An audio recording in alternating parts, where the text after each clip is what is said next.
Hello, BookTube. I have another mail haul for you. Yet more mail piling up here at Hyde Cottage. And I wanted to get in another video because otherwise you just have the one. I filmed a half-hour long mail haul at this afternoon, and for some reason it took 6 hours to upload. I have no idea why. I don't know if it's the phone or the Wi-Fi. One of you made the suggestion that it's a holiday weekend might be playing hob with the Wi-Fi. Also, there's strong electromagnetic systems running through the Boston area. Parts of Boston are getting pelted with lightning and rain. Not mine, but still, that might be doing it. I don't know. I don't know what it was. I just had the ordeal of staring at the phone as it refused to upload 1% every 15 minutes or something like that. It reminded me that I can't speak to the rest of you wretched amateurs. So most of you are probably much better at this than I am. But it reminded me that an absolutely key element to BookTube for me is that it be easy. I always say I can't edit. I don't have any technical skills, and I am familiar with Apple products. I feel fairly certain that with a little time and work, I could learn those things, and I intentionally don't because I have heard nothing but horror stories from the rest of you about how long and how tedious a process editing is, and I know myself well enough to know that if I let it get that way, I won't do it anymore. I am at a very good, odd place in my life now where virtually nothing that I do on a voluntary basis, work, living arrangements, social engagements, that sort of thing, frustrates me. I have almost completely eliminated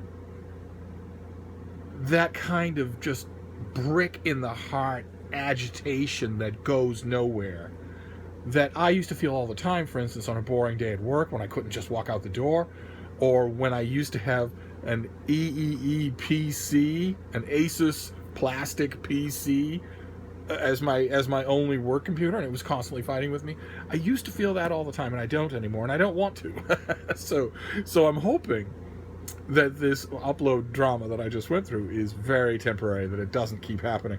I'm hoping also that it doesn't spell doom to the idea of a 30-minute video, because I have discovered that making 30-minute videos is an absolute piece of cake for me. Probably no big shock to most of you. I could do this for 2 hours without slowing down.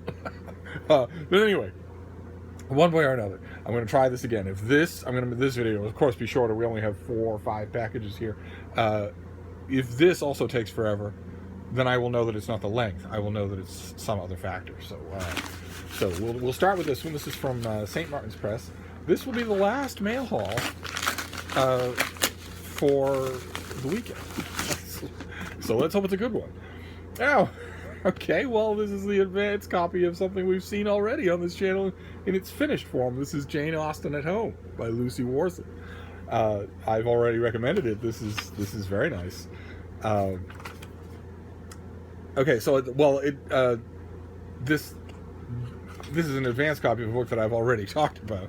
It's a very good biography of Jane Austen. It's a little extra, that's all. So we'll move straight on then. Because God forbid this be a long video.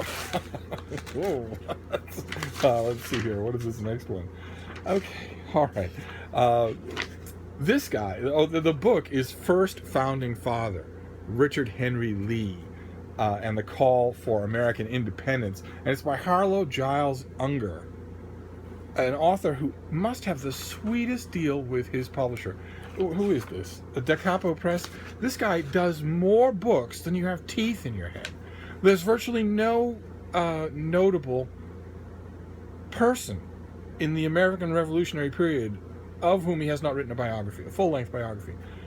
That's astonishing. Now he's got around to Richard Henry Lee. Okay, so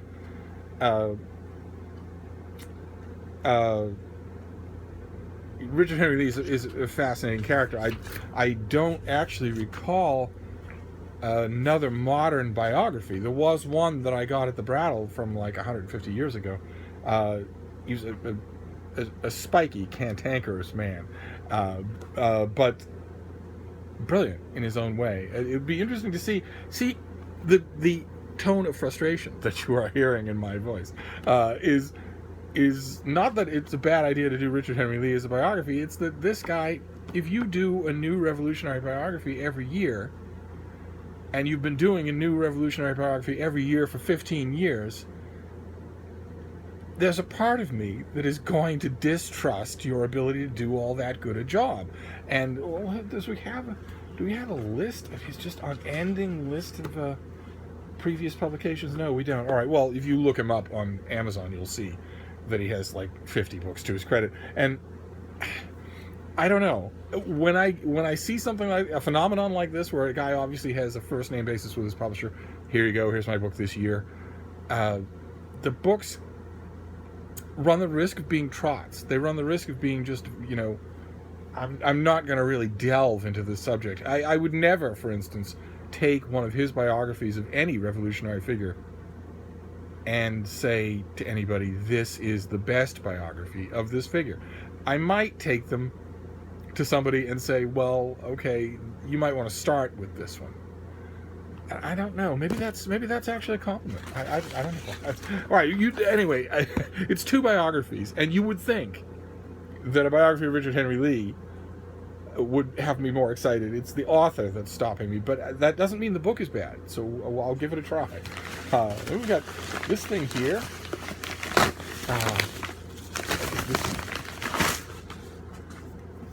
Oh, great! Oh, fantastic! I actually requested this. This is by Brian Deere, and it is The Friendly Orange Glow. This is the untold story of the Plato system and the dawn of cyberculture. It's apparently a prototypical computer program that some of you will probably know a lot better than I do. I saw the description of it and had to have the book. I can't wait to read it. Here's the story of the brilliant, eccentric designers, developers, and denizens, often teenagers and 20-somethings, of the Plato system, a computer network so far ahead of its time and with a list of hardware and software innovations so long that it's almost inconceivable that it actually existed. And existed for so long, only to fade almost entirely from public view. The many thousands of people who used the system have held on to the Plato ideas throughout their careers, influencing countless technological products and programs, from flat panel wall TVs and touch-sensitive screens to chat rooms. And this is the book. The description says it's as much a biography of a vision as it is the story of the people behind the program. I think that's fascinating. And who knows how many such stories are like that are on the verge of being lost completely. That's why I love books like this. Or that one from last year, Track Changes, that was a history of word processing programs. I'm glad that people are thinking to write these books before it's not possible anymore. So this comes out in November. I'm going to try to interest somebody in letting me write about it, but I will write about it anyway for Open Letters if I can't.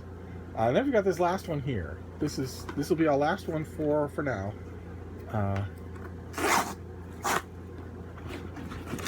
What is this? Oh my! Oh, very nice. Okay, so it's first of all, it's a book that comes out in August.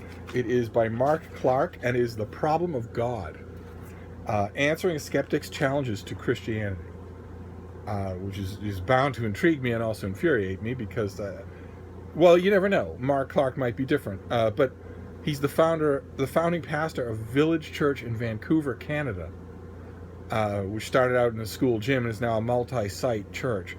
He might surprise me. Certainly, Zondervan as a publisher has a stellar track record. I absolutely love them. But usually, a book like this, answering a skeptic's challenges to Christianity, usually the challenges are not just poorly recapitulated for the purposes of the book, but fraudulently, intentionally, deceptively set up wrong. Or in other words, usually in a book like this, the skeptic's case is not accurately made, which rigs the whole thing.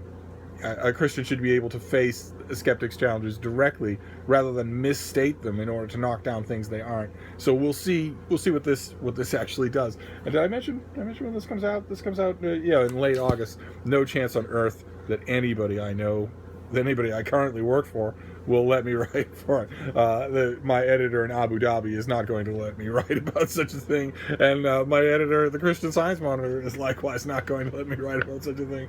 And of course, the Washington Post wouldn't review such a book, so I will have to do it on my own. But I love the people of Zondervan, so I will give it the attention it deserves, even if I have to kick it around a little. And they're true professionals. They really are. They make a great publishing house. So if I have to kick it around a little, I'll be fair, and they'll see that. So I'm not worried. Some publishers. But anyway, in addition to the book, they also sent me a catalog. And in there, since they're a religious house, I will go out on a limb and say, God bless them. I absolutely love catalogs.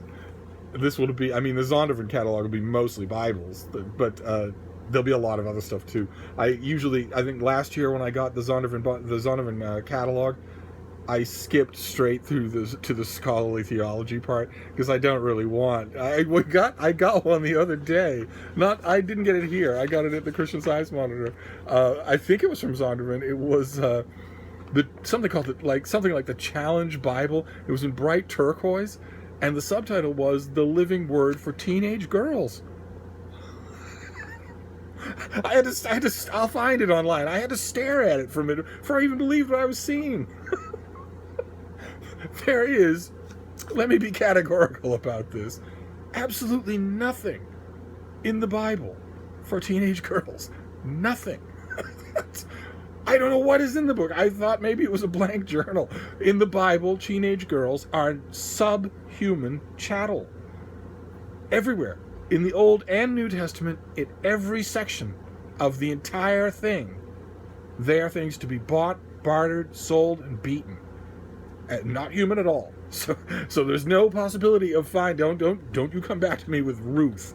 There is no possibility of finding affirmative story anywhere in the Bible about a teenage girl. There's precious little possibility of finding one about a teenage boy, but a teenage girl? That's if you want to win them to Christianity, you're going to have to use some other tool. There are plenty of other tools, but you're going to have to do it. History itself, Christian history itself. So many gigantic, sweeping social movements in the 2,000-year history of Christianity have been sparked by teenage girls. And I know you're probably thinking, well, yeah, the Salem witch trials, but no, good ones as well. So you could use that. You could use history.